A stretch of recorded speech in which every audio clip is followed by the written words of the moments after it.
Quelle est l'ambiance dans les troupes du Front National en ce moment? Elle est excellente, vous avez vu ici en plein cœur de la Bretagne des oubliés, des abandonnés, loin des cartes postales.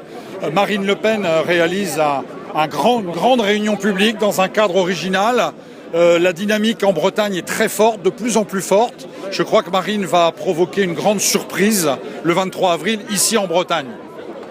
Vous sentez ici, plus qu'ailleurs, que les thématiques d'enracinement, d'agriculture et du réel, en fait, parlent vraiment aux gens? Oui, et puis je pense que Marine s'adresse directement à ces populations qui expriment ces idées, cette agriculture qui souffre, nos villages abandonnés, alors qu'on donne tout aux migrants. Eh bien, il n'y a un seul candidat qui le dit, c'est une candidate, c'est Marine Le Pen. Donc il y a des besoins des Bretons, une attente des Bretons, et un discours de Marine Le Pen qui correspond exactement à ce qu'ils demandent.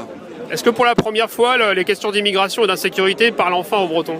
Oui, je le pense, parce que pendant longtemps, la Bretagne a semblé être épargnée par l'immigration ou l'insécurité.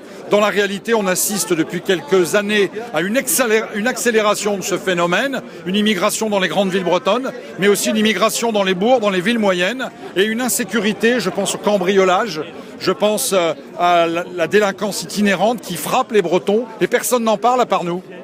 Et dernière question, votre pronostic pour le score de Marine au premier tour? En Bretagne ou au national? Les deux. Eh bien, écoutez, je pense que dans tous les cas, elle est totalement sous-estimée dans les sondages. Il y a une véritable lame de fond qui est en train de se mettre en place. Le peuple français est en colère vis-à-vis de ses élites. Et je pense qu'on s'achemine vers un séisme politique en France le 23 avril. Et on va le voir ici sur ces terres bretonnes. Donc, bien évidemment, nous jouons gagnant.